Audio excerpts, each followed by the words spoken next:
হরে কৃষ্ণ।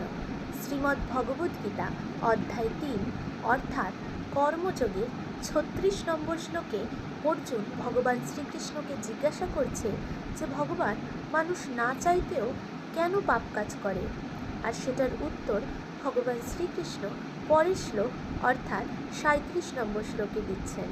তাহলে আসুন এই দুটো শ্লোক সম্বন্ধে আজকে আলোচনা করা যাক। 36 নম্বর শ্লোক।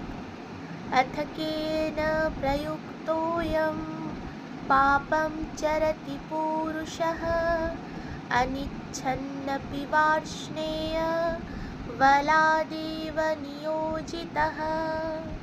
অর্থাৎ অর্জুন বললেন, হে বার্ষ্ণেয়, মানুষ কার দ্বারা চালিত হয়ে অনিচ্ছা সত্ত্বেও যেন বলপূর্বক নিয়োজিত হয়েই পাপাচারণে প্রবৃত্ত হয়।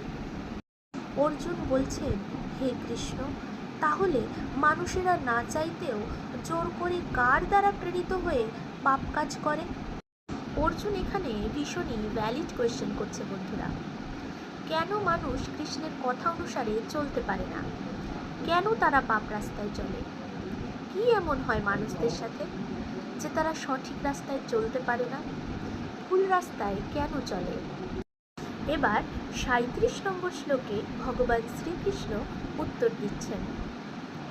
শ্রী ভগবানুবাচ কাম এষ ক্রোধ এষ রজোগুণ সমুদ্ভবঃ মহাশনো মহাপাপ্মা বিদ্বেনমিহ বৈরিণাম। অর্থাৎ পরমেশ্বর ভগবান বললেন, হে অর্জুন, রজগুণ থেকে সমুদ্ভব কামই মানুষকে এই পাপে প্রবৃত্ত করে। পরবর্তীকালে এই কামই ক্রোধে পরিণত হয়। সর্বগ্রাসী ও পাপাত্মক কামকেই জীবের প্রধান শত্রু বলে জানবে। ভগবান বলছেন, রজগুণ থেকে উৎপন্ন হয় কাম, আর কাম থেকে উৎপন্ন হয় ক্রোধ। কাম বা ক্রোধ কখনোই থামে না অর্জুন, শুধু বাড়তেই থাকে। এটাকে নিজের সব থেকে বড় শত্রু মনে করা উচিত।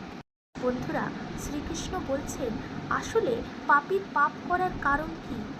কেন সে পাপ করে? কারণ হচ্ছে রজগুণ, যেটা থেকে কাম, ক্রোধ, রাগ বা দ্বেষের মতো ভাব উৎপন্ন হয়, যেটা পাপের কারণ। এইগুলিকেই শ্রীকৃষ্ণ শত্রু বলছেন। এই ভাবগুলি যখনই মনের মধ্যে আসবে তখনই আপনার বোঝা উচিত যে আপনার শত্রু আপনাকে ঘিরে ধরেছে, আর আপনার এগুলিকে আটকানো উচিত।